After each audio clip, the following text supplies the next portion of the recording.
আপনারা জানেন যে আজকে অনেক ঘটনাবহুল একটা দিন কেটেছে আমাদের। অনেকগুলা ঘটনা আজকে ঘটেছে।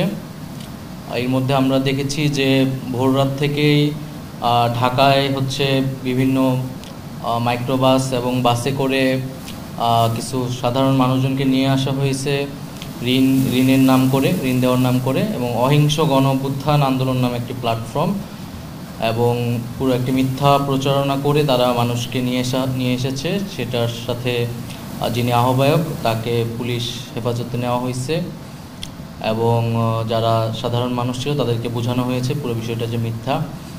এবং প্রথম আলো নিয়ে একটা উত্তেজনা আমরা দেখতে পাচ্ছি কয়েকদিন ধরেই।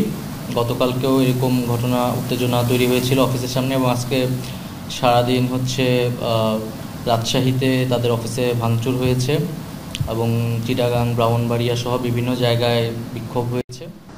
তো আমাদের বক্তব্যটি হচ্ছে যে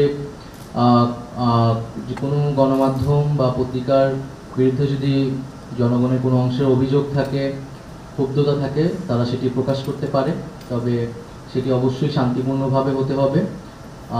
কোনো পত্রিকা অফিসে ভাঙচুর করা, সেটা পত্রিকা বন্ধের জন্য চাপ প্রয়োগ করা, সেটা আমরা সমর্থন করি না। এবং এটা আমরা এই ধরনের ঘটনা পরবর্তীতে ঘটলে এটা টলারেট করা হবে না। ভাঙচুরের ঘটনায় যারা জড়িত তাদের বিরুদ্ধে অবশ্যই আইনগত ব্যবস্থা নেওয়া হবে। এবং আমাদের আহ্বান থাকবে, মানুষ যদি ক্ষুব্ধতা থাকে সেটা শান্তিপূর্ণভাবে যাতে প্রকাশ করে। মানুষের সভা সমাবেশের অধিকার রয়েছে, এবং যদি কোনো সুনির্দিষ্ট অভিযোগ থাকে সেটা আইনগতভাবে তারা পদক্ষেপ নিতে পারে।